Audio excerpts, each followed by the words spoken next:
Hello, everyone. Can you hear me? We can, yes. Okay, great. My apologies. This has been a challenging morning. DOJ staff, do we have quorum? We do. Wonderful. Well, welcome to our RIPA board members and welcome to the public. This is the Policy State and Local Racial Identity Profiling Board Policy Subcommittee agenda to get to. So I will turn it over to DOJ.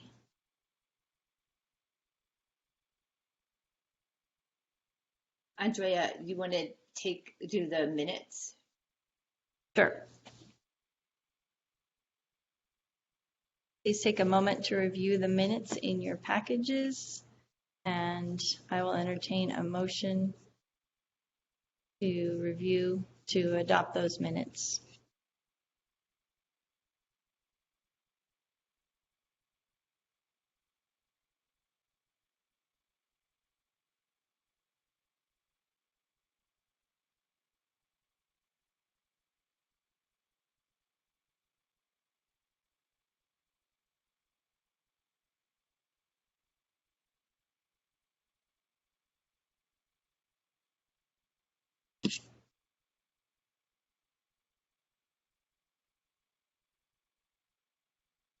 I'll make a motion to approve. This is Councilmember Raphael.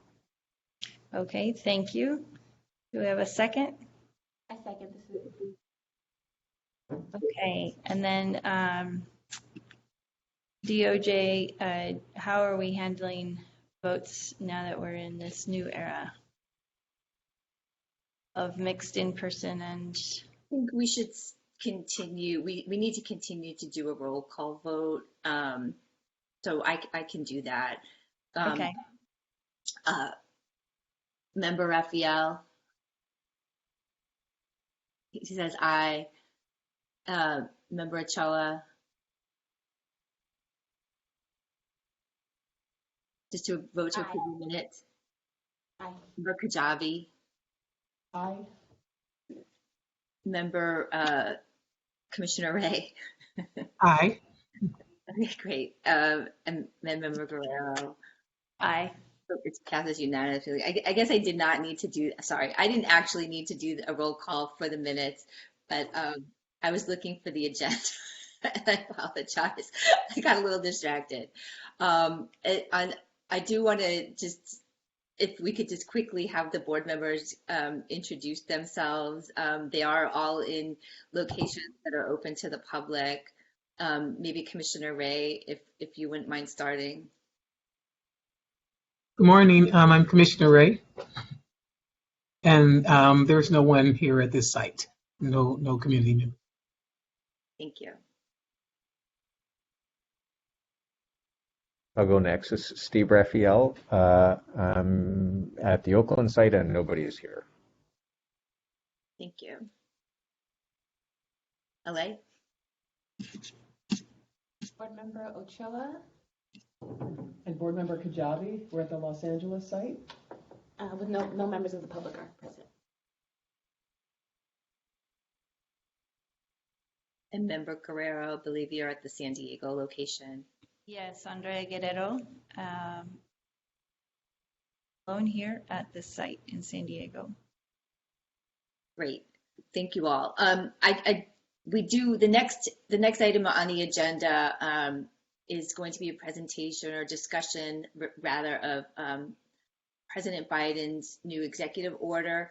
I just wanted to say thank you to the members of the public for joining us today.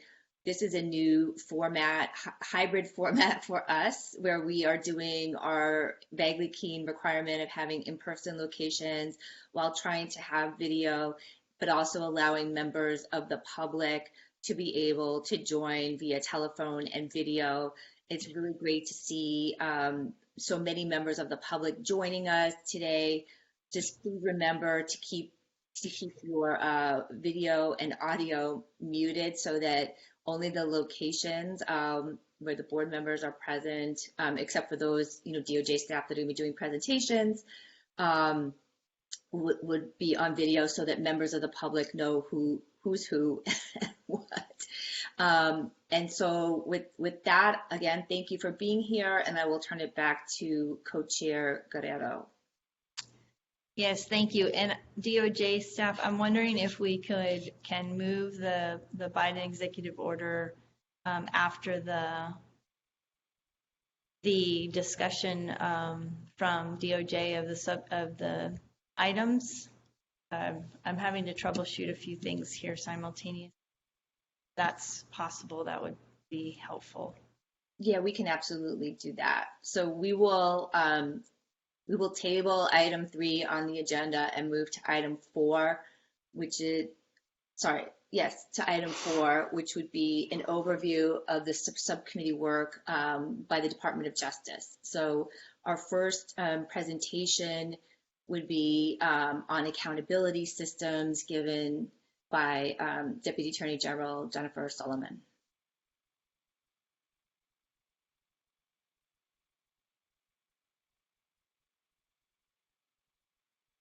Hello everyone, my name is Jennifer Solomon. I am sitting sort of at the back of the room, so if anyone cannot hear me, please let me know. I am the newest member of the RIPA team here at DOJ that is supporting the RIPA board. I'm very excited to be working with you all. I started in the office in April and am taking lead on the accountability section as well as the calls for service section, and I'm excited to be working with all the subcommittees and the boards as well. So in terms of accountability, I'm very much looking for feedback from the board in terms of areas the board would like me to focus on. I've done research on a number of different areas regarding accountability and very much welcome the thoughts of the board in terms of how to focus my research. So throughout my research, I found that there are 3 main mechanisms of accountability. First, criminal. Second, administrative, and third, additional oversight in terms of agencies or boards outside of police departments, the district attorney's office, and the California DOJ. So in terms of these 3, I'll go through them each individually. I'm going to start in terms of the additional oversight section.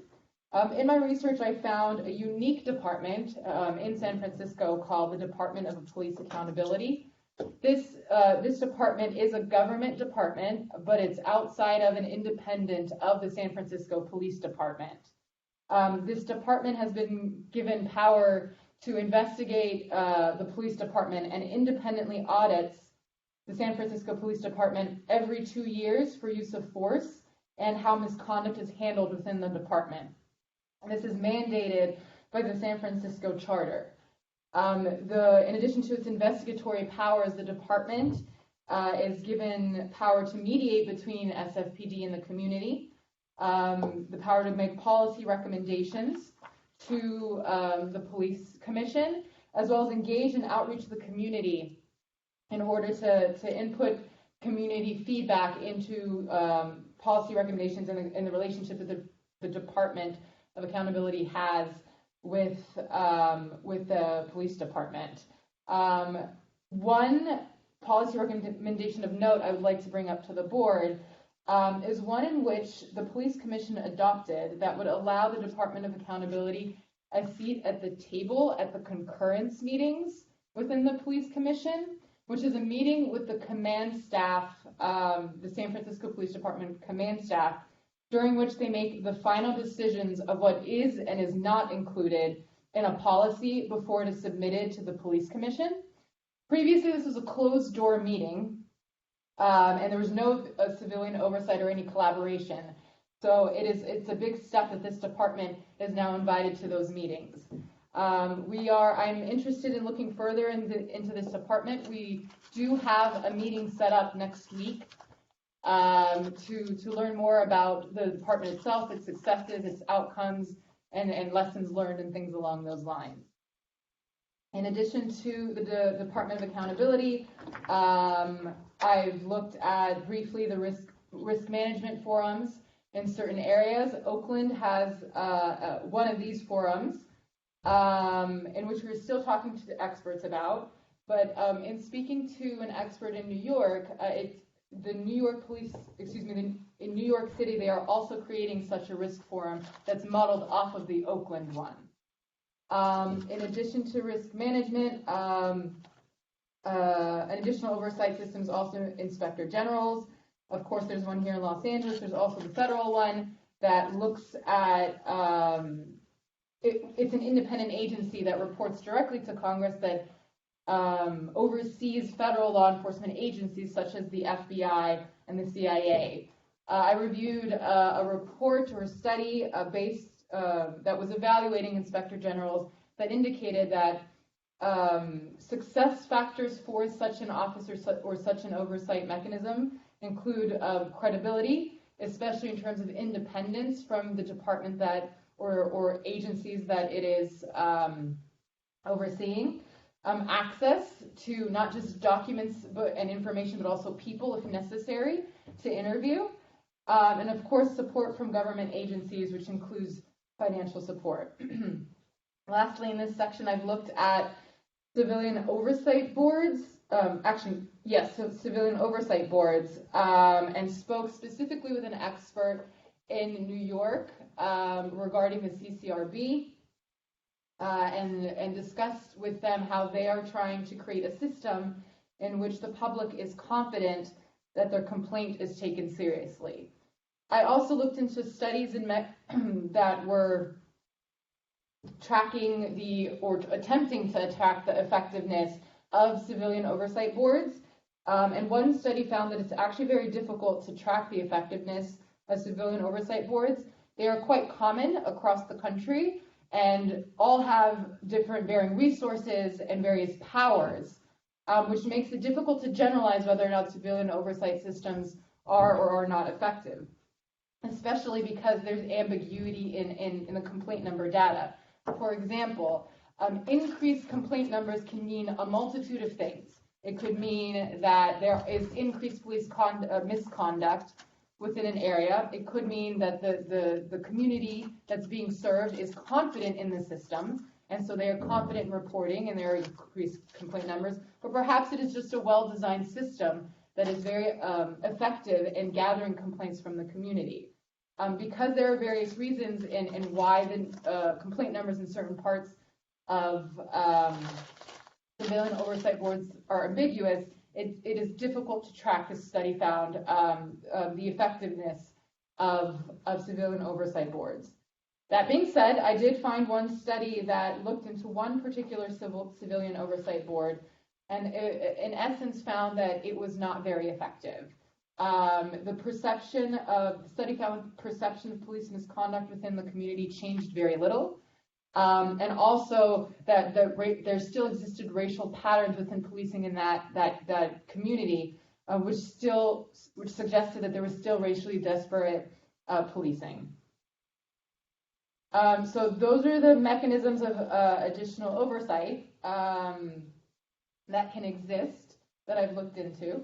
I've also briefly looked into the criminal mechanisms, which of course start with complaints at the local law enforcement agency, and if a crime or criminal misconduct is detected, that the case is elevated to the district attorney's office, to the local district attorney's office, which will investigate the case. Oftentimes as well, regardless of a complaint, district attorney's offices will investigate shootings, police officer involved shootings and custodies and death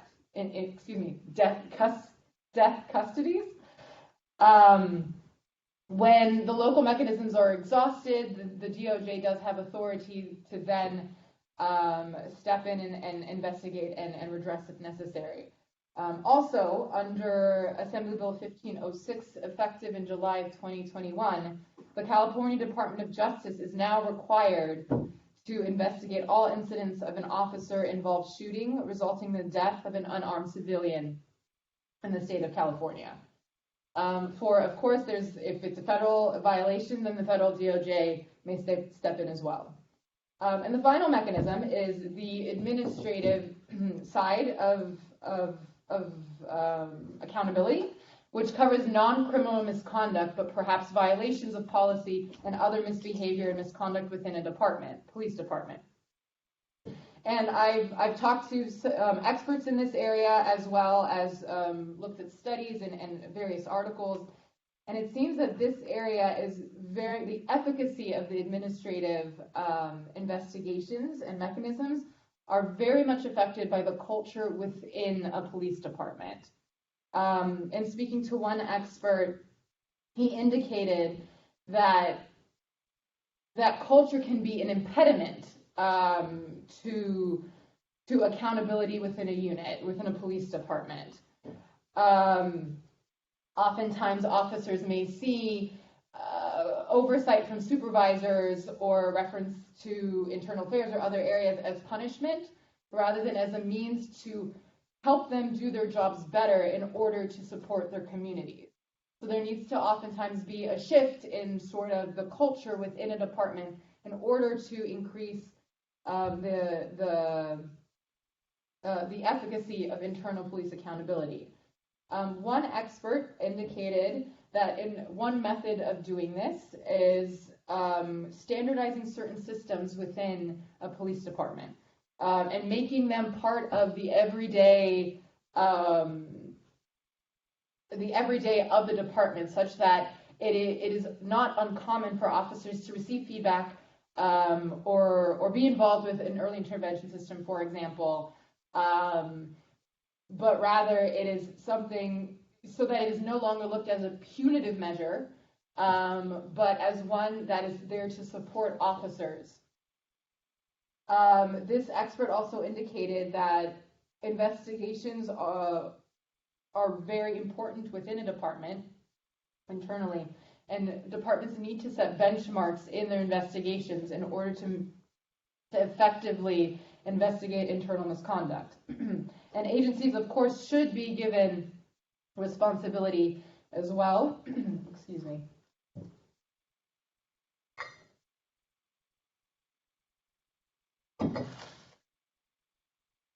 That being said, in terms of changing culture, in addition to creating benchmarks or sort of standardizing certain systems so that they're no longer looked at as punitive, studies have shown that officers are highly responsive to internal oversight mechanisms at the supervisory level. Even if they do not carry incentive shifts, excuse me.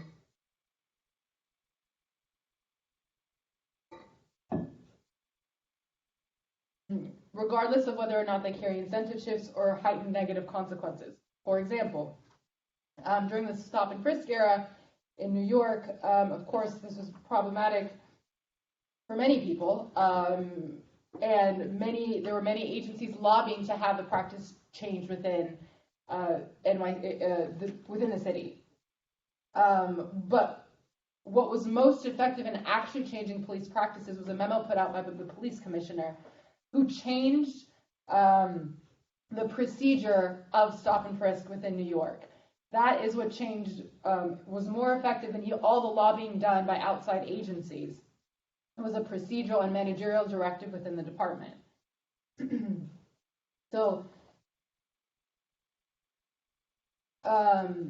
one expert also indicated, aside from these procedural changes that supervisors can put into place, that supervisors change metrics of evaluation such that they are more aligned with constitutional policing.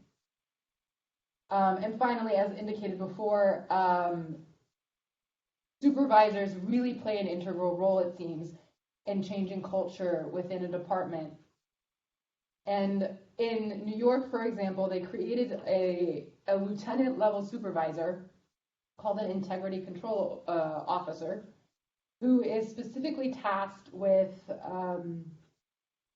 the integrity check at each precinct. So in New York, there should be one lieutenant level supervisor that is specifically looking at integrity and misconduct and other issues at a certain level. This was put into effect in the hopes of creating internal change in terms of internal accountability. Studies have indicated, though, however, that these officers often have been given responsibilities in addition to the integrity-related responsibilities, such that they are unable to do their jobs their responsibilities in regards to integrity as effectively as they can. In other words, they're being bogged down with many administrative issues and things that they are not as effective as they could be, but is perhaps a recommendation that could be made. And I looked also into early intervention systems. Excuse me.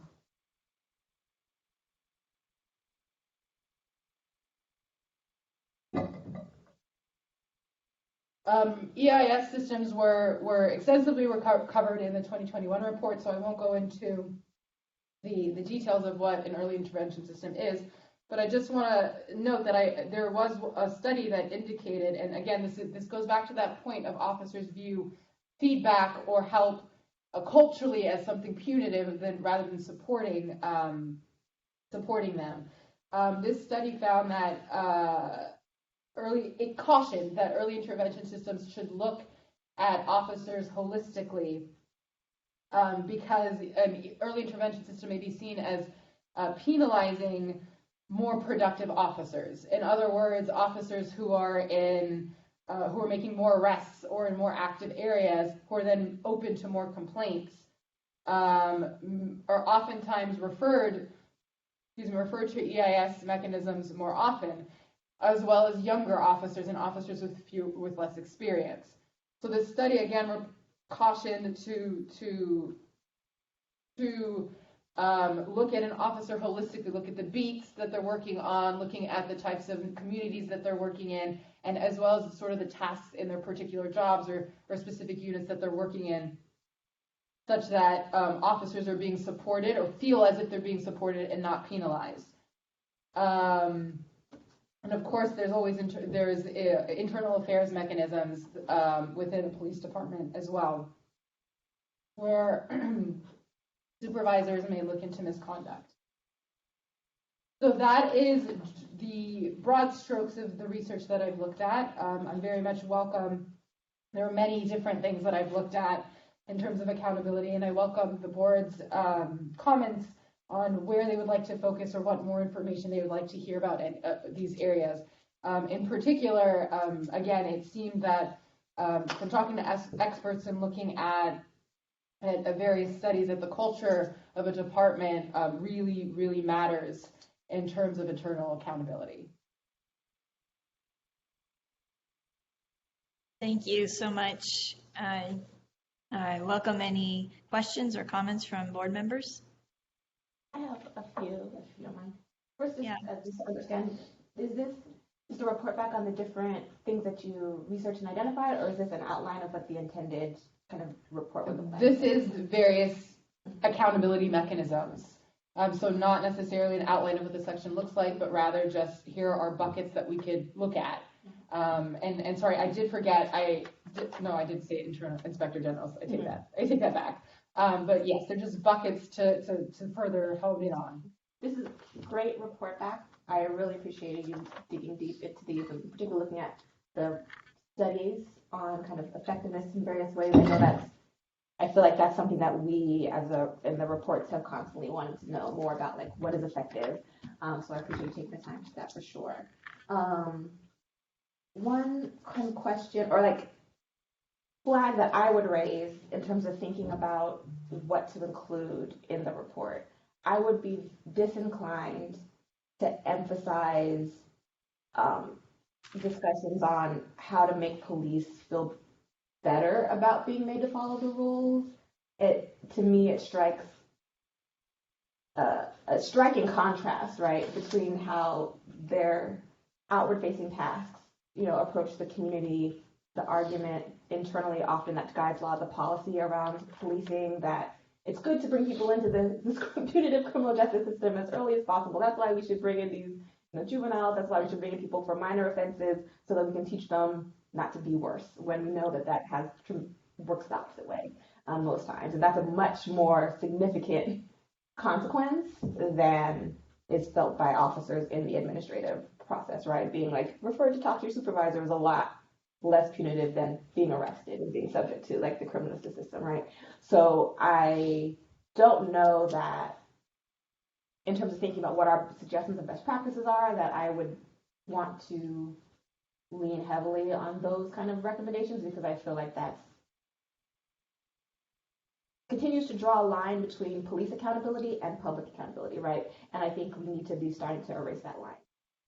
When you have multiple laws that direct how officers or should be acting, and they don't abide by them, and there's no consequence, I think that is something we should be putting more focus on. To that end, I was curious if you came across anything about civilian mechanisms of enforcement, where there's like causes of action that individuals can bring, so they're not necessarily reliant upon like the AG stepping in or local prosecutors stepping in to do anything when officers violate the law, or even if there are things that are not necessarily already recognized by kind of standing and civil claims, but where if ever there have been claims created to give someone standing for statutory violation, essentially, like, is there a penalty for not doing X thing that's administrative, or that's let me make it more concrete. So, for instance, like the RIPA context, let's say if officers didn't fill out a RIPA stop data, could a individual have like standing to bring some kind of statutory claim that they get, like, in small claims that's like $500 or something? Like, is there any kind of individual level kind of cause of action outside of what we already recognize and know and are familiar with in terms of constitutional violations or other types of injuries that are recognized, cognizable under the law, but kind of more other ways to enforce the rules that have been created to guide peace officers' conduct? Maybe I wouldn't be surprised if the answer was no, there isn't any, but if there's any information that does exist on that, that would be fantastic to know more about. On the research you raised about the early intervention system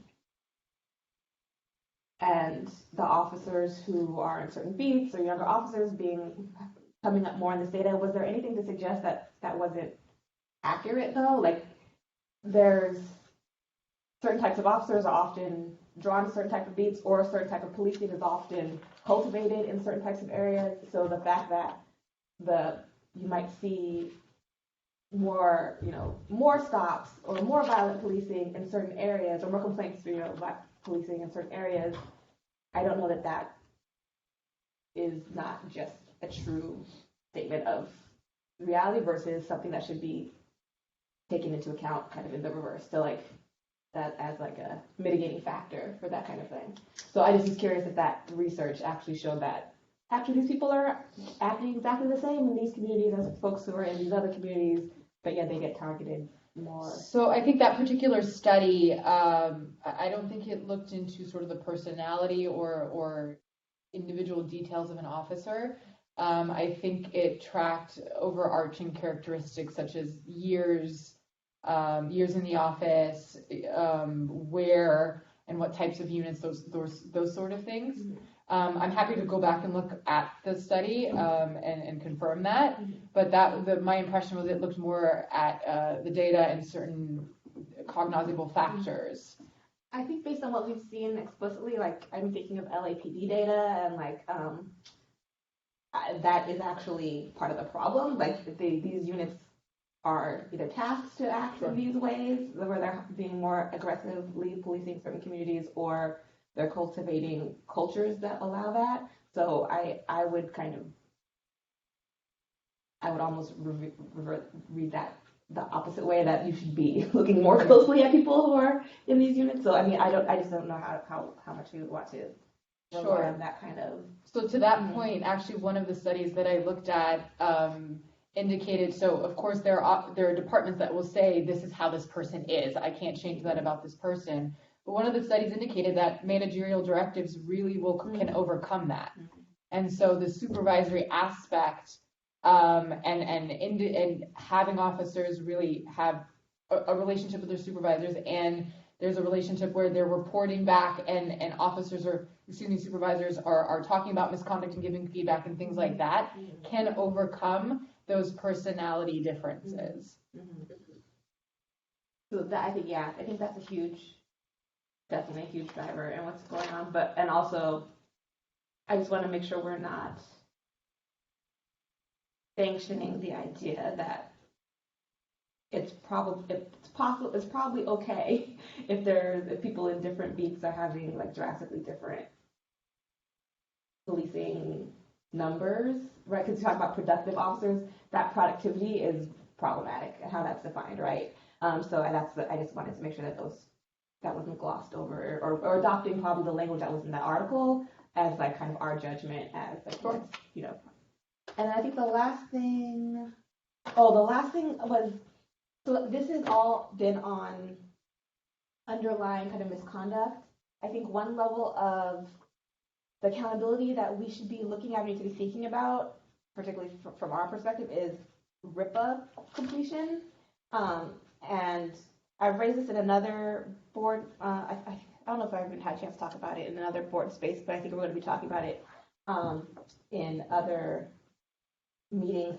There's a huge issue with data inaccuracies in the RIPA in the RIPA data, and the super undercounted uses of When I look back at some of the data from like 2019, I think LASD, which I had at least over 20, maybe over 30 shootings, had only reported like 3 shootings.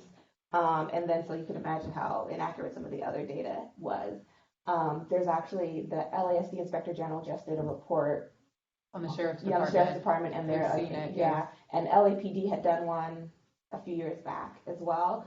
So I think probably in some other spaces in the report, we're probably going to need to talk about the inaccuracy of the data. So I think thinking about what are accountability mechanisms for this particular question, and what would we recommend as the next steps, whether it's DOJ intervention, whether it's some other kind of legislation, whatever the solution seems to be, because I think at least for LASD, that report indicated that management wasn't doing anything to solve the problem. And cut to your point earlier of, top down kind of direction actually helps. What do you do when that's lacking, right?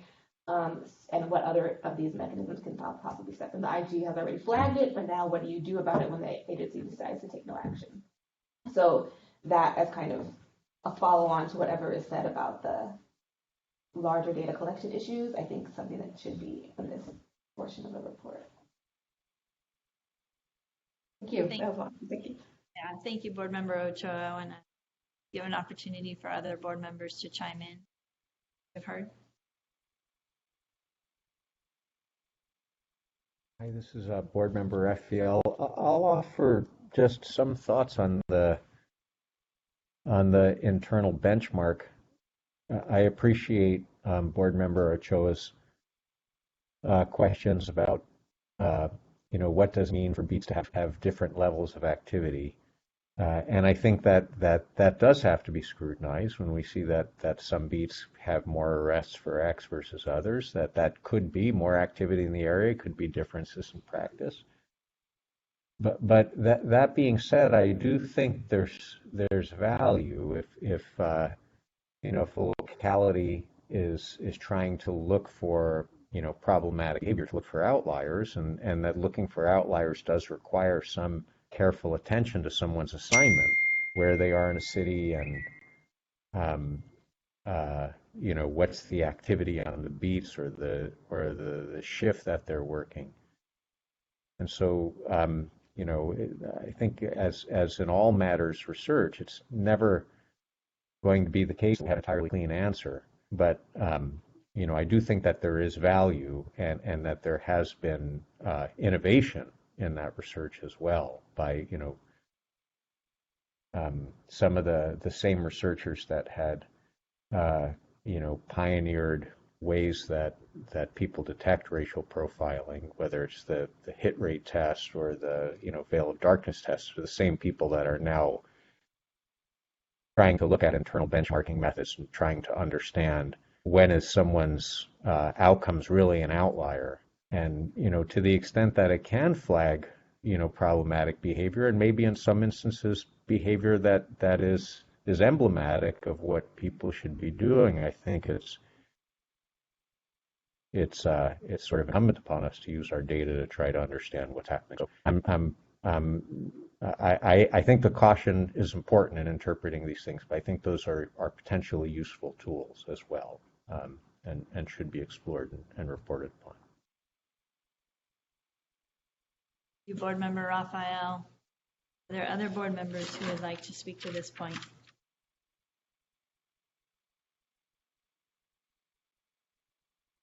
I'll chime in. So the accountability portion of this report is going to be very important. Accountability is the issue that the members of the public perennially are most concerned about. Some of what you've shared gets at the ramp up to accountability, but I think we need to hit it more squarely. So, you laid out some of the studies and about, especially around supervision and consultation inside the agency. And I think that all goes to setting up expectations for accountability and training and supervising to those expectations.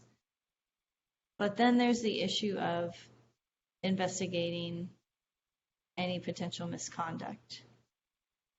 I think we need to drill down on how that happens in a way that's meaningful with respect to the data. And then the last part of this is, timely and consistent discipline that attaches to misconduct, whether that's the profiling itself or the failure to participate in the appropriate data collection. So on the investigation segment of this, we've talked about, we're sort of dancing a little bit around who investigates, i.e. a civilian board versus a internal mechanism. But I think we also have to, it would be good to understand the full array of investigative bodies, the state of California, civilian oversight boards, internal affairs, OIGs, AG. You ran through some of that. It would be great to see them arrayed to understand who does what and who is doing it well and where are their gaps. So that's the who, and then the how. And I think the how things are investigated, it's not our job to micromanage, right? We're a policy subcommittee, but to the extent that we can be understanding, the parameters for investigations and how they work, and if there are gaps currently, I think that would be good for us to know. So I'll stop there. Any other board members who would like to comment? Right. Hi, this is Board Member Kajabi. Can you give me a thumbs up if you can hear me okay, or wave? Oh, great. Thank you.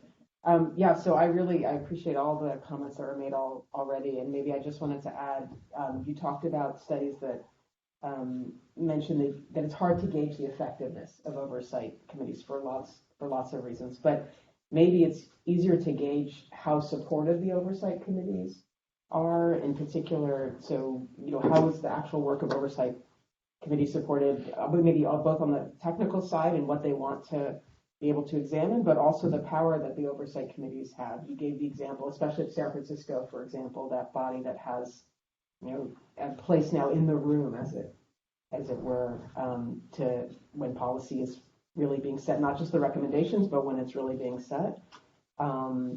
We have these Inspector General reports, but then what? And it reminds me of Board Member Guerrero. You just said who's doing it well and where are their gaps, and if the oversight work isn't well supported, then that's already a gap from day one. And I'm thinking even in LA, scrutiny of the sheriff's departments and the sheriff's oversight committee, is that well supported enough?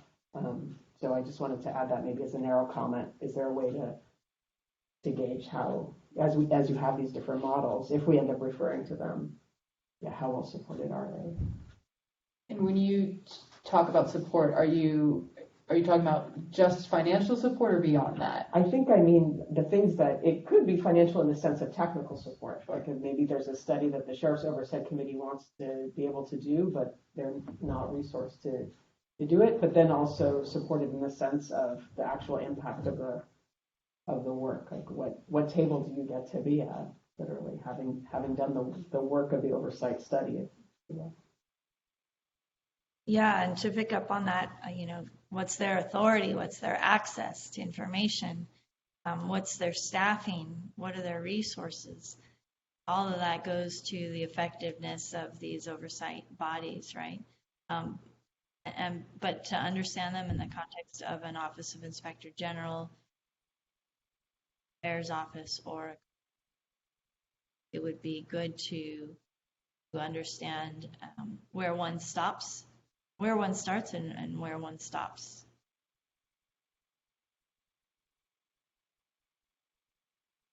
Great. Any other board member comments? I think I know we have a few other items to touch on, and then from the public. Board member Raphael, did you have your hand up? Yeah, just a quick comment. I wonder, I've interacted a little bit with the office in San Francisco over the years, and I wonder if it would be worthwhile to maybe get their director to present to us, and maybe we could learn from him, and what works, what doesn't, what the challenges are, what the experience in San Francisco has been. It seems like a unique situation relative to other cities. Just a thought. Mm-hmm. Sure. We actually have two meetings set up next week, one with the Department of Accountability and also separately with the San Francisco Police Department. So I can pose that to both of those offices if you'd like. Yeah, great. All right. Sorry, just for clarification, Steve, you're thinking that he would present to the subcommittee. I would suggest as like a process point or potential limitation for the report, I think they'll be very hard to find a lot of the information on what resources and limitations they have other than by like specifically talking to folks. So it probably is going to be something that's limited to certain just departments that are accessible, or maybe the large one. There should probably be like some kind of limiting principle, because I know it's going to be impossible to do that statewide. Yeah, no, that's a good point. I mean, I think these should be considered anecdotal, right? Not data, but examples of, case studies, I think would be perhaps a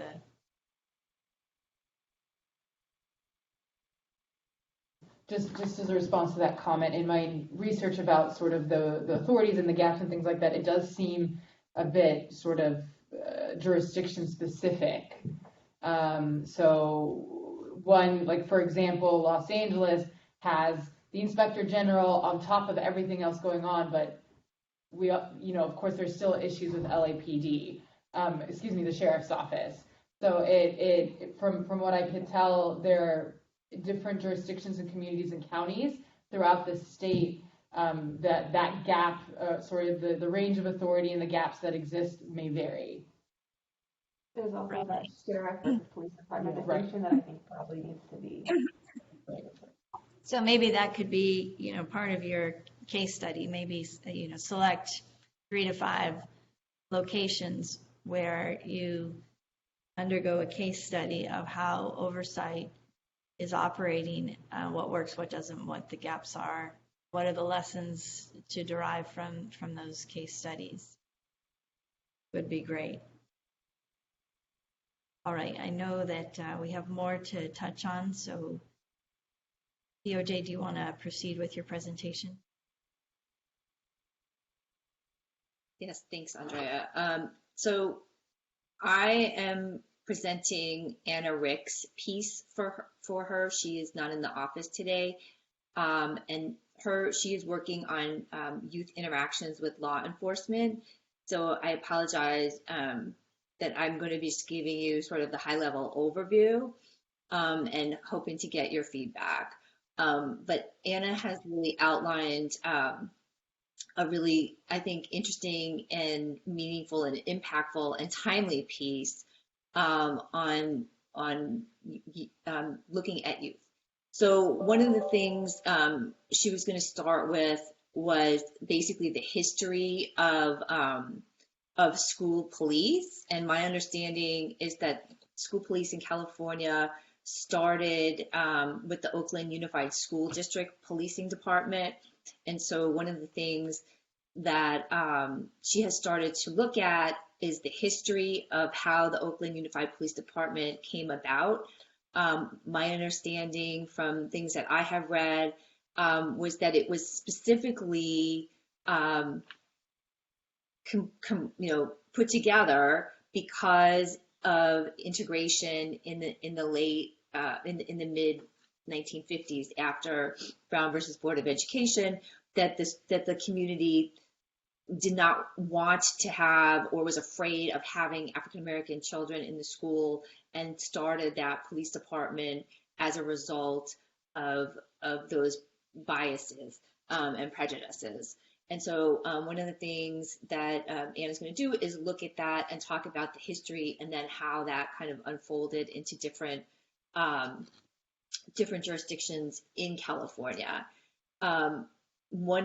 One of the things that Anna found that was very interesting was that school district police departments there's two in Northern California, because Oakland has been was abolished a couple of years ago, and there are two school district, unified school districts in Northern California. And then the rest are either in Central or Southern California, with 3 being in Central California and 11 being in Southern California. So one of the things that Anna was going to look at were, are there regional approaches to having school police? And one of the interesting things that came up in our pre-meeting with the chair would be to identify those locations in a graphic in California, and to discuss kind of the impact of those school police. And then in that line, the next thing that we want to look at are the current contexts of schools. And so there seem to be those children, youth that have contact with law enforcement seem to be subjected to obvious, what you would assume, given that having law enforcement interact with students is such a drastic measure, that they have higher rates of expulsions, suspensions and expulsions, and that this disproportionately impacts students of color, students with disabilities, and LGBTQ+ students. And so Anna is starting her research in working and looking at how the exclusionary discipline is associated with poor, academic and socio-emotional outcomes, low grades, absences, and being pushed out of school, and looking at those systems and how they're impacting students. Then the next piece that she wants to look at is also really in the forefront, is how safe do these school police make our schools? Do they make students feel safe? Do they make parents feel safe? Are they actually effective? And so one of the things that Anna has started there, she's found West Ed researchers have found that across 12 different studies, so a study review, that crime incidents and self-reported information about victimization did not demonstrate a positive impact for schools with school-based police, and that the studies included staff and student perceptions of safety, but the researchers found that the students and staff did not perceive the schools with school-based police to be safer. So the issue there is, studies have found the school police are not necessarily making the schools safer, and people don't feel safer. And there is additional research that Anna has started to look at, finding that that that the students are feeling alienated and afraid to come to school because of the school police. There was, as an aside, there was an interesting John Oliver piece on this issue, and so I think the focus that Anna is looking at this piece kind of goes to what that segment discussed, which was looking at SROs, looking at what are the safety levels, how effective, especially like in these mass shooting incidents, how effective have SROs been in stemming, incidents, which is one of the reasons why people say we need the SROs, and then looking at other issues where SROs have like what kind of levels of discipline are being meted out. If a student is doing a science experiment and blows a bottle cap off of a bottle, why is an SRO then arresting that student for having an explosive device at school? So those kinds of things, I think, is kind of the meat of what that section is going to be looking at, and how that's been disproportionately, impacting Black and Brown students and students with disabilities. And so that brings me then to the data considerations.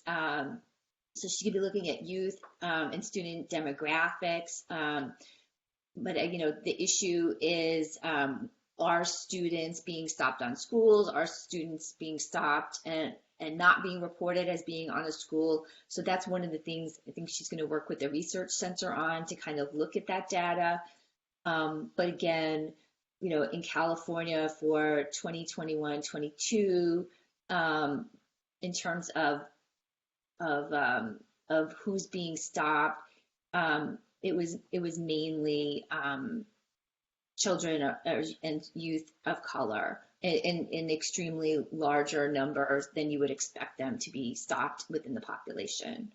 And so she's also we've been working and talking with CPE on this, and Phil Goff has a study that Anna is going to need to flesh out and work on a little bit with them. And they are actually, CPE is going to be coming to our board meeting in July, and we'll be discussing some of those issues as well. And then the last thing, the last thing before I get to the questions, is that, she's going to be looking at, how do we break down youth, and who do we consider, and how should we be looking at these groups within the data, and how should we be talking about them? And so, in the previous years, we broke down, youth from ages 1 to 9, then 10 through 14, and we're looking at 15 to 17, and then 18 to 24. And so, one of the things that she really wants to focus on is what kind of brackets should we really be looking at, and are those good metrics? And the research questions that she has posed so far, what are the safety risks that youth and students face with regard to school police? How does policing relate to these risks? Are safety risks increased or decreased because of their presence, and for whom does policing increase or decrease these risks? And then are there other practices that are known to reduce any kind of risks for safety? And then what policing practices have increased the risk for youth and students, and looking at those. And then one of the key ideas that she has is that she wants to flesh out when schools have alternative resources to students' safety needs, they tend to use them, and what have been the outcomes to those.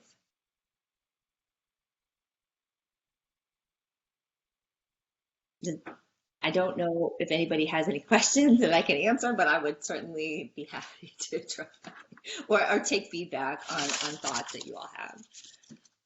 Thank you, Nancy, for that. And this is never not timely, and I really appreciate this deep dive, and I'm really excited to see what this is going to look like.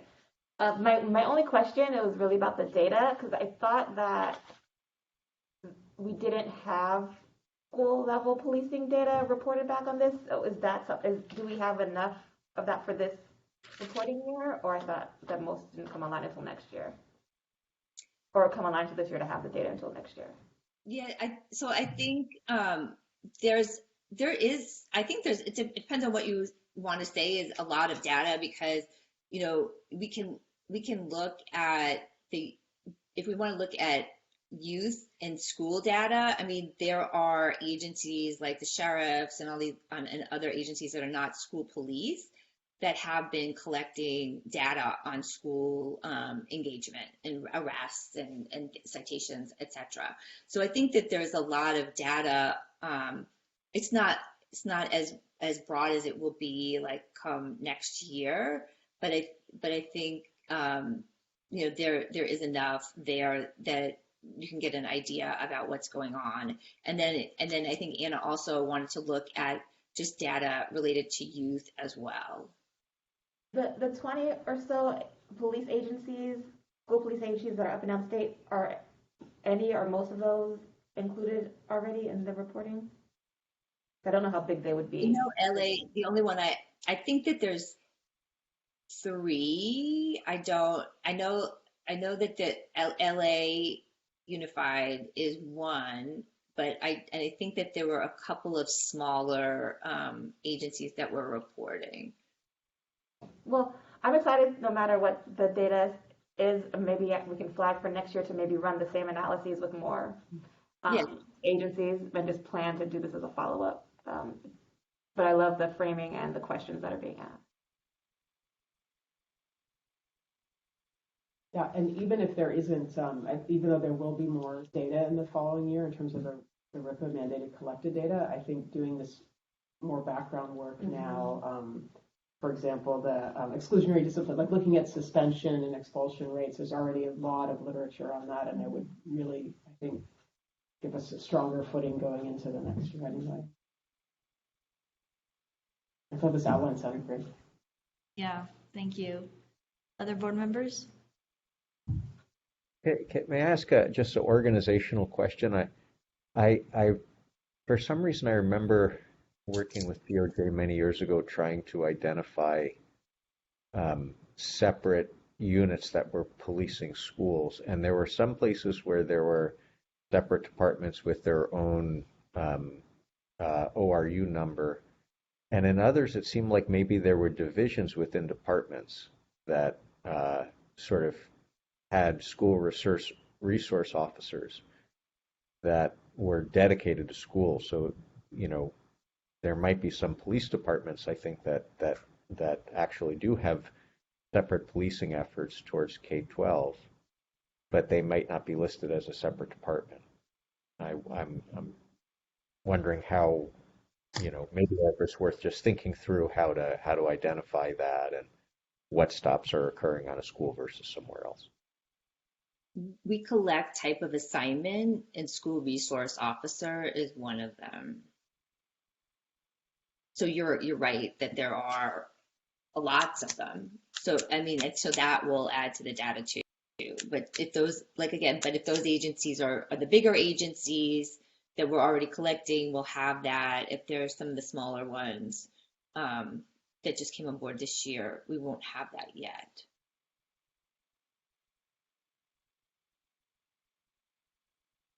Andrea, we can't hear you.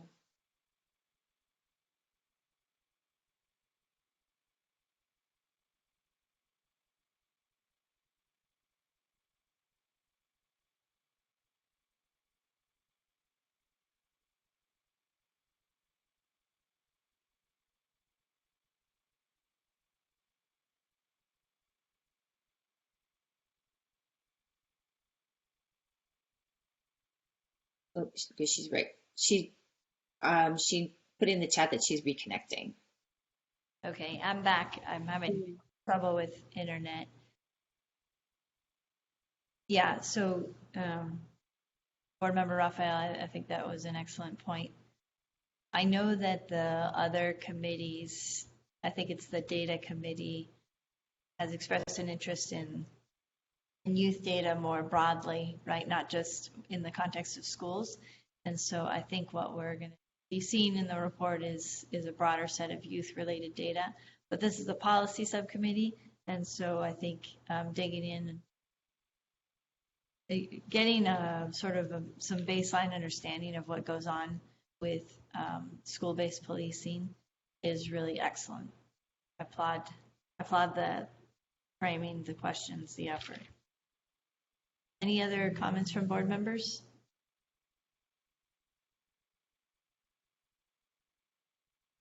Okay, hearing none, I believe there's some more to the presentation from DOJ.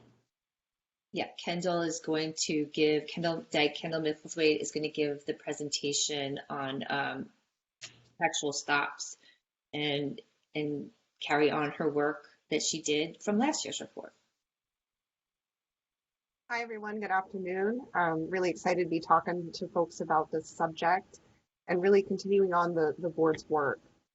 We handed out 2 pieces of meeting materials for folks. One was a copy of a rough draft of an outline of the section, as well as a matrix of different policies we've reviewed kind of throughout the state and throughout the country. To kind of get us started, I want to start the board with kind of the big question for this particular section. So in the background, I provided some quotes for people, but the board last year left it at this particular recommendation, which is we're at a pivotal time where we can embrace change to remedy the disparities shown by the data. The board calls upon policymakers, law enforcement, and municipal leaders to consider ways to eliminate pretextual stops and therefore reduce any potential harm stemming from those stops. This will also be discussed in greater detail here in a little bit, but I also wanted to highlight the President's executive order that was issued on May 25th of this year. And the reason why I'd like to highlight it is it emphasizes ending pretextual stops as well. And so it explains that building trust between law enforcement agencies and the communities they are sworn to protect and serve requires accountability for misconduct and transparency through data collection and public reporting. It requires proactive measures to prevent profiling on actual or perceived race, ethnicity, natural origin, religion, sex, disability, and including ensuring that law enforcement technologies do not exacerbate disparities based on these characteristics. It includes ending discriminatory pretextual stops. I wanted to open with this because the charge for the board here seems to be clear. The board has already made a recommendation, and now we have a presidential executive order making a recommendation to end pretextual stops. The question now is, how do we do that? What policies can be implemented at both an agency level, at a municipal level, and ultimately at a state level to end pretextual stops? And so the outline kind of walks through some of the different jurisdictions' approaches to ending pretextual stops. So the first thing we look at is policy. And when looking at policies, we dove into some law enforcement policies, and I won't go through the entire list here, but would be curious if board members are aware of any other policies that may not be in this list, or there are certain things within these policies board members may like to emphasize. What's interesting about the law enforcement policies is a majority of them have a tiered traffic enforcement model, meaning there's a primary and secondary offense system. Primary offense in these particular systems are going to be ones that are considered a risk to public safety. So that's going to include things like speeding or DUI, for example. Secondarily, or these secondary offenses are non-public safety stops. And depending on the agency, they either list these out by code section, or it's left more general or left to the discretion of the officer to determine what is and is not a public safety stop. So there's a wide array of different policies. The Los Angeles Police Department policy is particularly interesting. And I want to highlight it because of public comment that was provided from the Push LA Coalition. And they actually wrote in opposition to the police department's policy. And the reason why is they felt it didn't go far enough, that it left a lot of discretion with police officers as to what a public safety stop is, and did not actually eliminate pretextual stops. So I do want to highlight that of the Los Angeles Police Department did create this new policy, but advocates are asking for something more. Another kind of area we looked at that we really haven't dug into before is district attorney policies on charging. There's two kind of contrasting ones here locally between the San Francisco district attorneys or their previous policies and the Los Angeles County District Attorney. In Los Angeles, they prevent filing on specific charges. So for example, a resisting arrest charge with no other accompanying charges. San Francisco is a little bit different in that it bans filing on charges of contraband when they're the result of a pretextual stop. There are several other counties throughout the nation who have adopted very similar policies to either the Los Angeles or the San Francisco policy that are worth highlighting. So we've listed some of those in the outline as well. Kind of the last category here is state legislators. And you can see this in the policy matrix as well. Most of the state legislators are targeting specific statutes in an attempt to eliminate pretextual stops. And so some of those statutes include window obstruction, registration and licensing offenses, loitering offenses, and what we refer to as pedestrian offenses. So not crossing the proper crosswalk and things along those lines. And so those are kind of the universes of policies that we're looking at. So I would be curious if the board is aware of any other policies that maybe aren't listed here, or any other kind of areas we may want to explore policy-wise. The second section to this report is discussing beyond individual agency policies, what can be done in traffic enforcement to eliminate pretextual stops. There are several different approaches to this as well. One area we'd like to kind of dig into is limiting or eliminating fines and fees or financial incentives for creating traffic stops, decriminalizing certain offenses and how that could help mitigate the impact of pretextual stops. And that's everything from licensing offenses to maybe particularly some drug crimes. So decriminalizing certain offenses to reduce the incentive to make these types of stops. And probably one of the newer models, but it's starting to take off, is civilian enforcement models. And we have several different jurisdictions that are looking into this, and it includes Berkeley, Oakland, Minneapolis, and Brooklyn Center. Brooklyn Center notably was where Daunte Wright was shot and killed during a pretextual traffic stop. And so those are kind of the areas we're looking at, is existing policies, but also this newer approach to traffic, which uses civilians instead of armed police officers to conduct those stops. I do, before I turn it over to the board, and kind of the big question again I want to kind of highlight is, what recommendations would the board like to make this year regarding how to eliminate pretextual stops, whether that be policy, legislation, or otherwise? How do we do it? We've identified the problem, but how do we do it?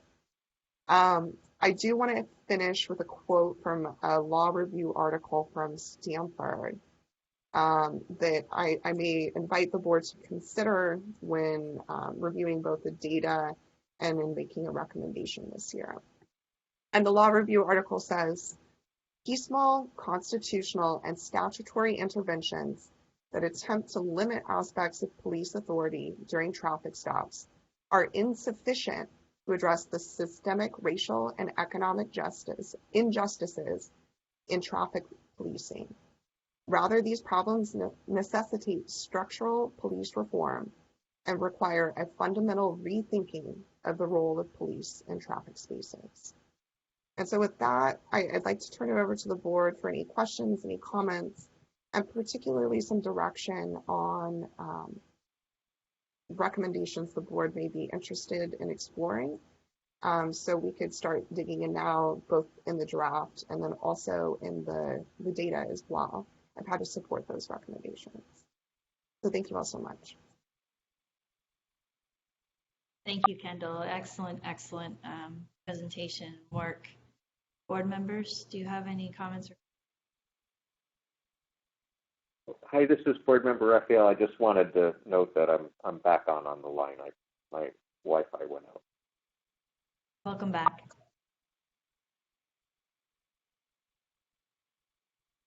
I had a question first, Kendall. You mentioned looking at legislative activity. Is that meaning the repeal of criminal code sections that are used, or traffic code sections, or whatever is being used, or what did you see in that category of work that exists currently?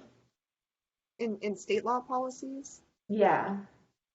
Largely, the state law policies are focused on individual violations. So they're kind of looking at, for example, window obstruction is probably the most popular, I would say, statutory reform that folks have looked into. I have not found specific statutory reforms regarding civilian law enforcement. So I would be interested, or not civilian law enforcement, civilian traffic enforcement models. So I'd be curious if the board is aware of any of those. But as far as statutes, it does seem to be kind of more individually targeting particular criminal codes that have high rates of disparities and those who are stopped. So again, window obstruction is a very kind of popular one right now. States are looking into eliminating.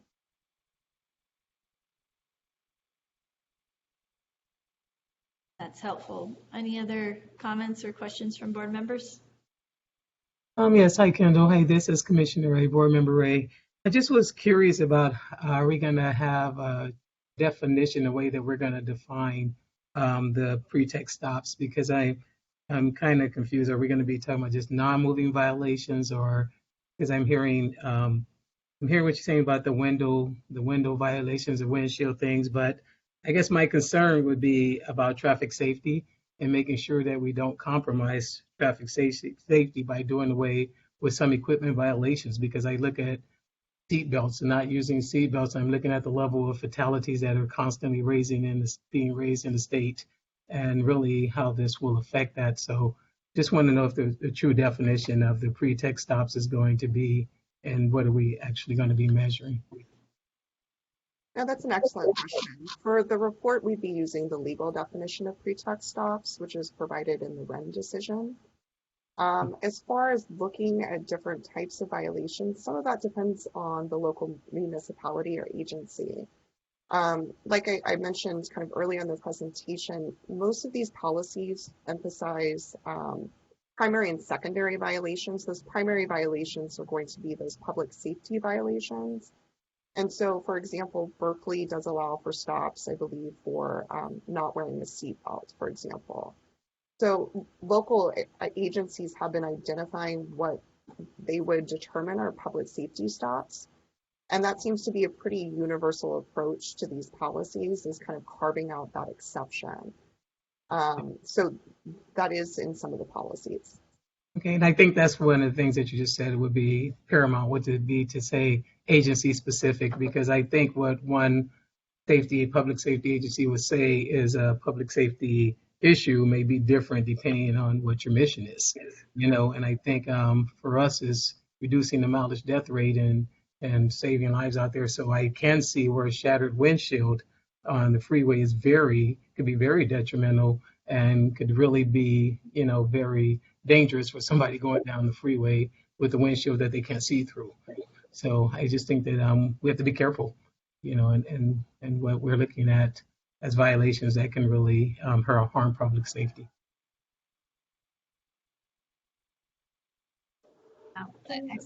Excellent point. Member Kajabi? Board Member Cho is going ahead. Yeah, I know, Kendall, you asked for suggestions on how to narrow this, but of those, I think you raised some really important issues. Particularly, I'm glad you raised the fines and fees piece of this, because they're still targeting often of certain communities, right? And so just shifting over to a fines and fees model creates a whole different set of problems that's often concentrated to if that is a significant part of even the civilian enforcement mechanism. So that's not something that can be kind of, a lot of these changes can't be viewed in a bubble, right? It's actually probably a package.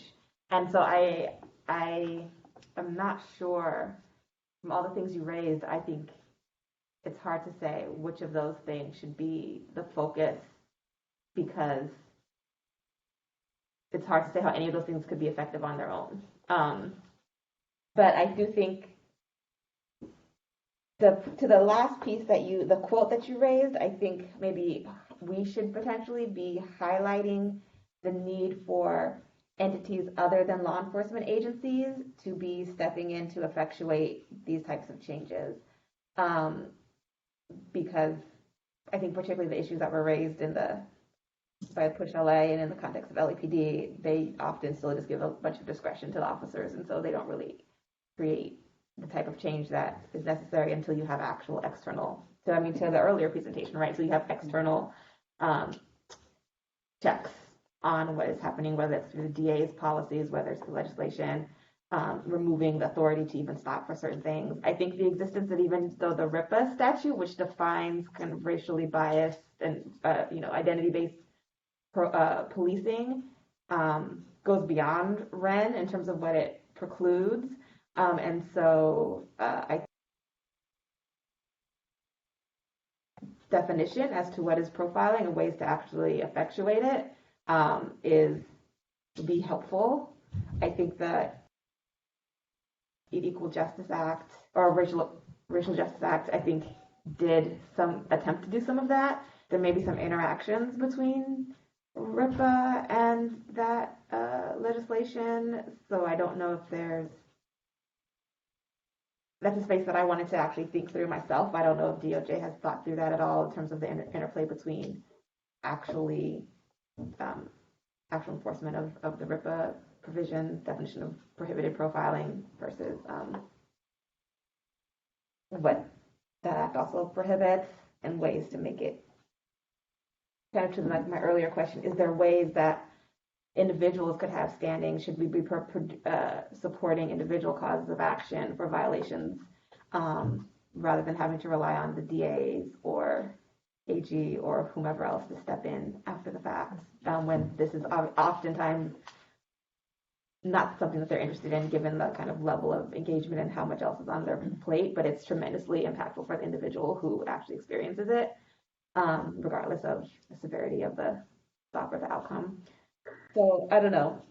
I think I just added some more things rather than narrowing what you suggested as you requested, but I think these are all super important. I really want to give, if possible, the biggest set of recommendations to the biggest range of actors so that whoever bites can actually start making some positive movement towards that end.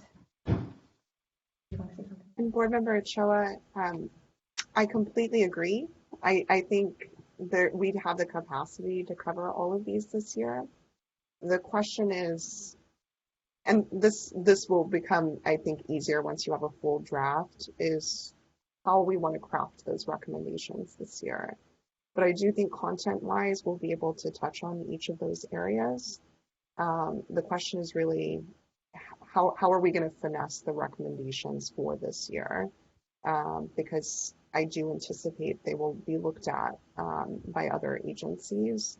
And so as much as we can kind of lay out that blueprint, especially after the executive order, which will be discussed in a little bit, this is likely going to be looked at across the nation. And so how are we going to make these recommendations to folks who are looking at eliminating pretextual stops? So I would love to see all of these areas covered, but ultimately that recommendation is going to be up to the board.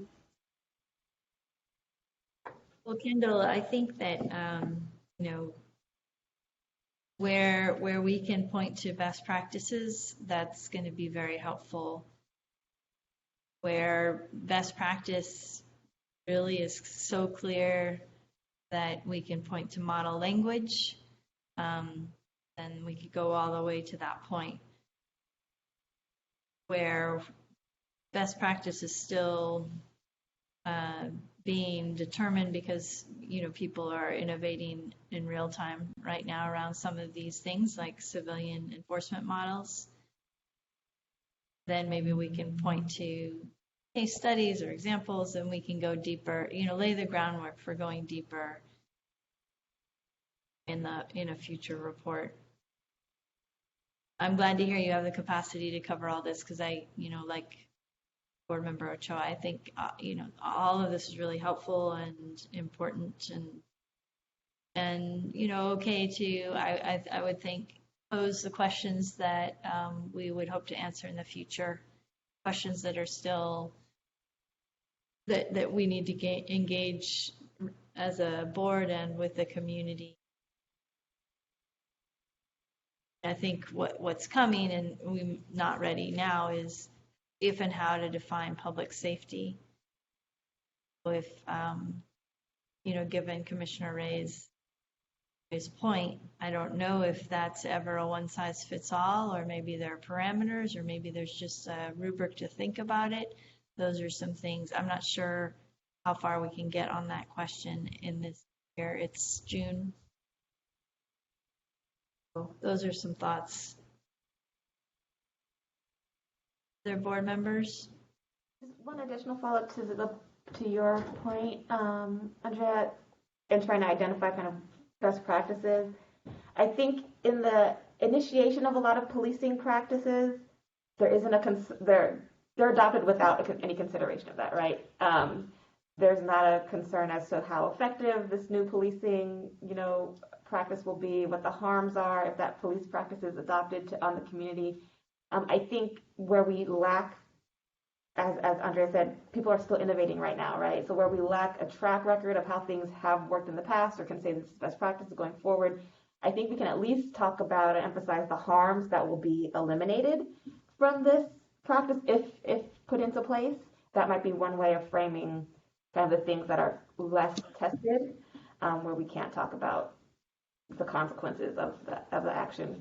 We can at least talk about the harms that we know were occurred based on the practice that we're talking about eliminating. And just to amplify that point, I think we all know, but these traffic stops are the #1 way nationally that anyone has an encounter with law enforcement. So any changes, any progress we can make on this front has a wide, incredibly wide impact. That's all it is. So I applaud this section, having this section expand and grow. Yeah. So. Great. Any other comments from board members? Then I'd love to open it up to the public.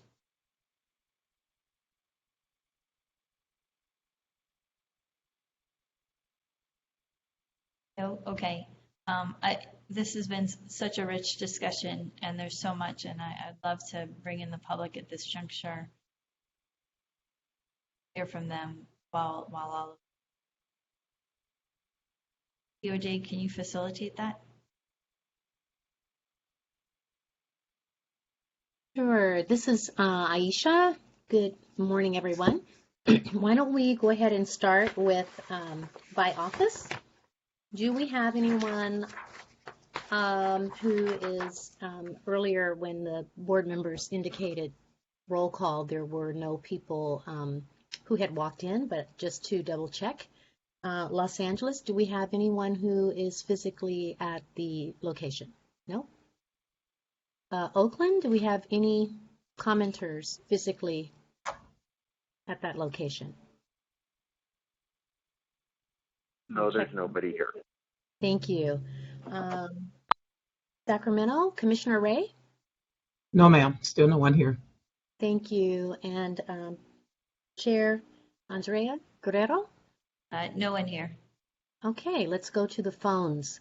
Let's start in the north. In Northern California, do we have anyone who has called in to provide a comment? If so, you will have 3 minutes. Can you identify yourself, please? No one from Northern California. We will move to Central California. If we have any commenters from the public who have called in who would like to make a comment on these topics, do we have anyone from Central California? Could you please identify yourself? Okay, hearing none, we'll move to Southern California. Do we have anyone from the public who would like to provide a comment to the board members? Yes, I would like to provide a comment, please. Yes. Is that Ms. Glover? I believe I saw your name. Please go ahead. You have 3 minutes. No, it's Miss Thomas. Oh, Ms. Thomas. All right, Ms. Thomas, you have 3 minutes. Thank you. I just wanted to make a quick comment regarding the last report in reference to the attempts to provide more equitable enforcement. We're talking about traffic stops and policing agencies and moving towards a more, I guess, options outside of that. I completely understand the concerns with regards to that arena and love the effort and the conversation and the research to take a look at, I guess, essentially what those numbers look like. I would just urge the group as you guys move forward to look at that issue from a more holistic standpoint. As a person who's working out of my respective region on a diversity, equity, and inclusion project, and looking at a lot of data points across a lot of different fields with regards to the criminal justice arena, I do want to just say within the attempt to make sure that we're reducing harms along the way, and that we don't have over enforcement for folks who are committing some of these lower level, I guess, violations, especially with regards to traffic issues. To also keep in mind what that would look like from a practicality standpoint for those individuals who are selected or deemed appropriate to step in and later take on that enforcement aspect that don't fall in that policing or law enforcement realm. Just from our experience and just kind of knowing what that looks like in terms of the highest degree of dangerous or volatile incidents for, let's just say, a police officer when it comes to dealing with the scene. We know that traffic stops and DV cases they ranked at they're the 2 highest incidents where a police officer is likely to be injured.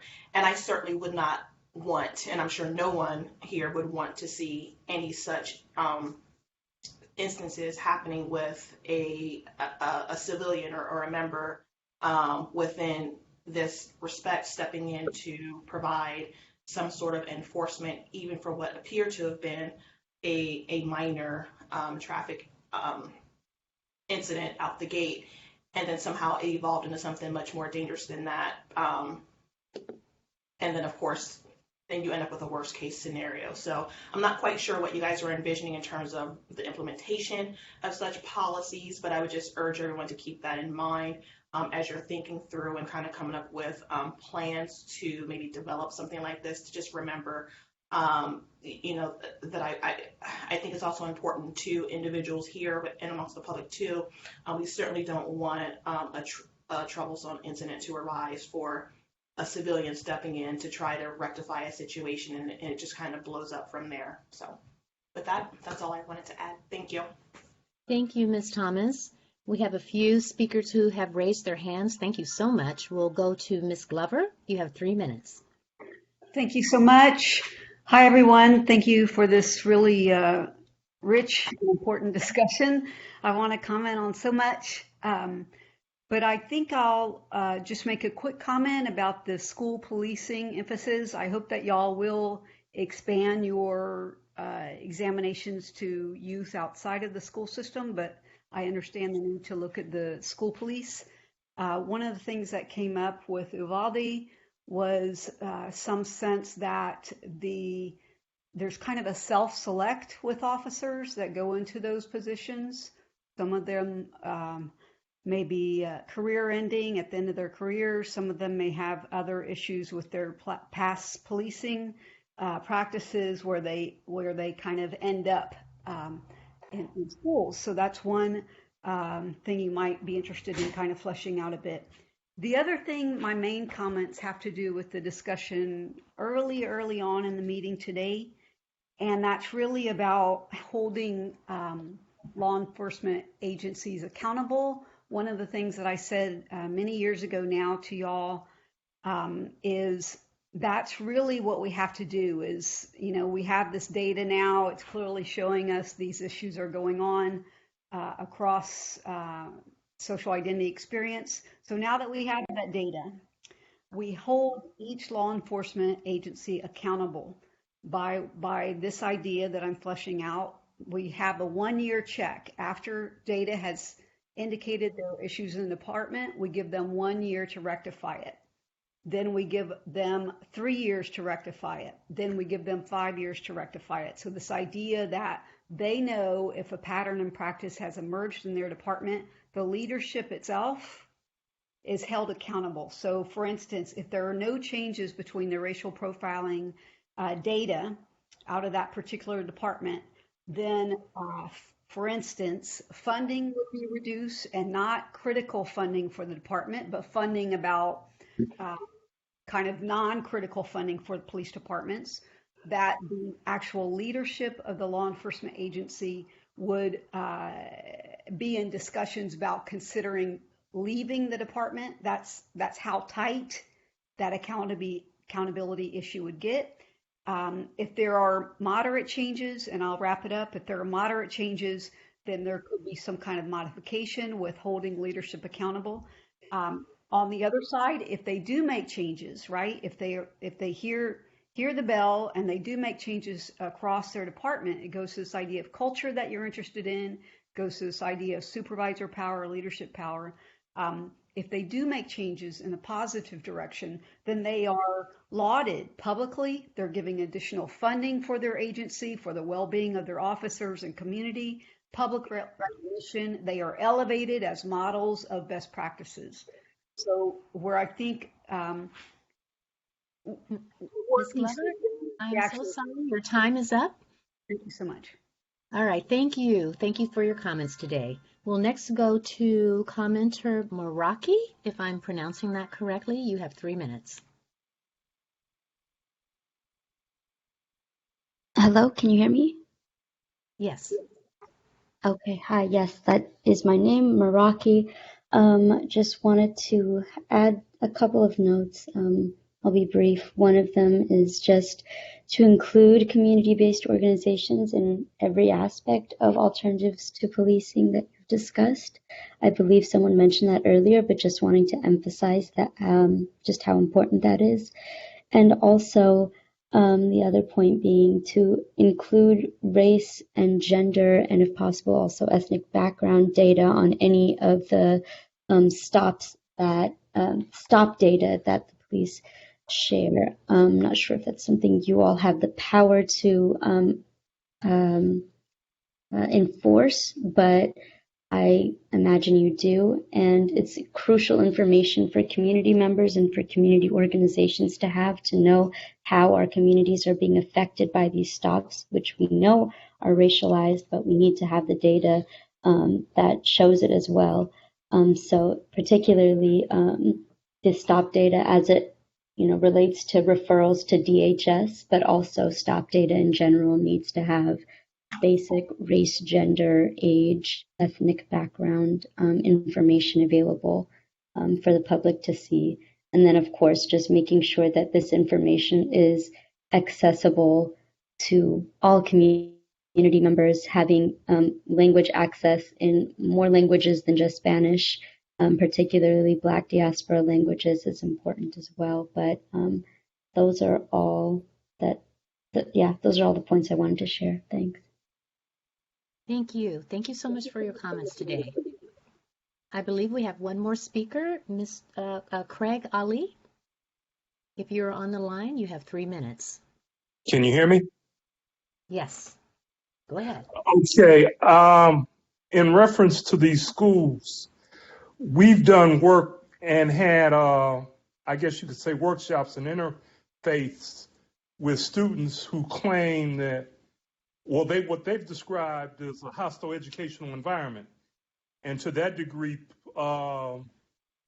instructors or teachers or various other counselors who feel threatened have more or less used school resource officers to further that agenda. And I'm wondering specifically when you look at what has happened in Uvalde, just how, school police officers take themselves in terms of mass shootings.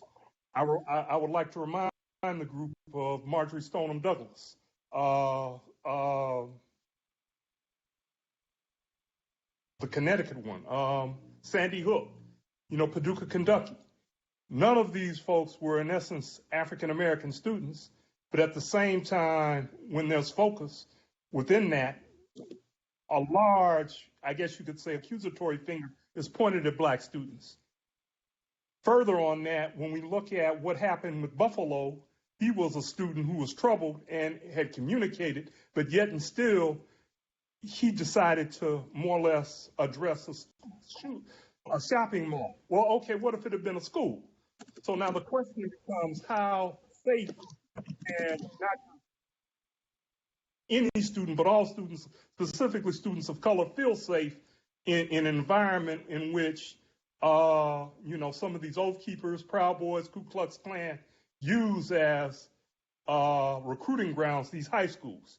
That's just something I would hope, the body would more or less address and expand their search on in terms of seeing to it that the public and the school system in which they educate themselves and employ themselves feel safe.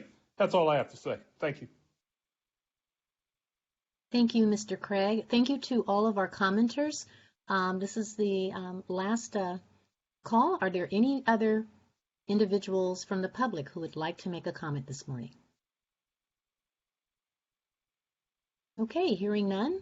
Chair Guerrero, I'll turn it back over to you. Thank you. Oh, there's one more. I just saw another person. The next public commenter, I think I saw the name Brennan. You have 3 minutes. Please start.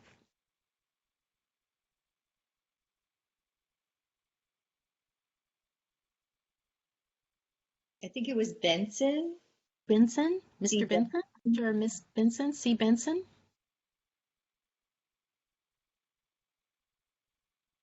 They can't hear me. We can hear you.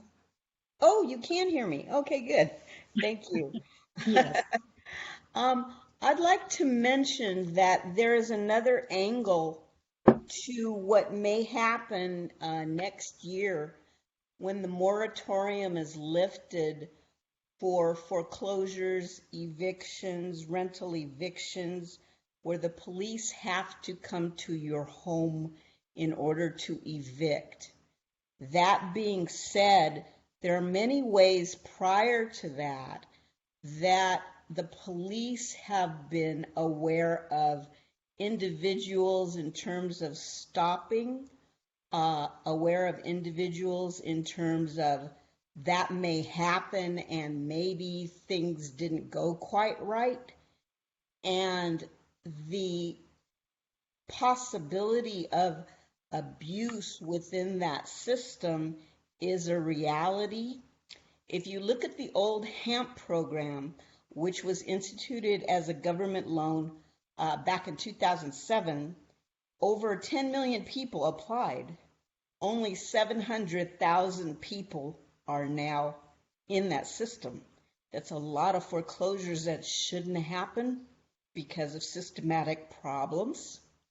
And as a result, when it comes time for a police to investigate or a police to come to someone's home, there aren't clear outlines.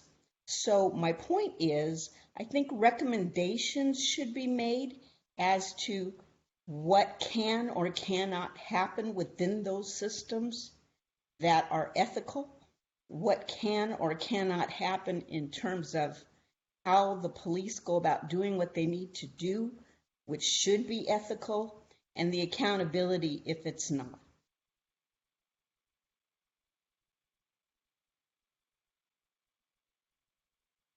Thank you so much, Ms. Benson. I think that is all of our public commenters. Thank you everyone for your comments. You're an important part of this process, and I will turn it back over to Co-Chair Guerrero. Great. Thank you so much to members of the public for being here and for being part of the conversation, sharing your thoughts. We are closing in on the end of our meeting. We did include in the meeting materials the executive order from President Biden on advancing effective, accountable policing. And in the interest of time, we're not going to go through that fully. I did just want to underscore that the EO does call for an ending of pretext stops, which is something that this RIPA board has already recommended in the 2022 report. And it picks up on a number of other best practices, many of which are laid out in something called the 21st Century Police Task Force report. And so I think that it's nice to see the things that we're doing in California resonating and aligning with best practices that are emerging nationally. And so I think the value of the executive order, although it applies to federal law enforcement, is that it is laying out a standard for the nation, much of which we are already in alignment with. But I commend it to you for your reading. And I think with that, we can turn to next steps. I understand, we've given feedback and comment to Department of Justice on the sections of the policy report on pretext stops, on accountability, and on youth/school policing. So DOJ, is there something that you wanted to add or say here?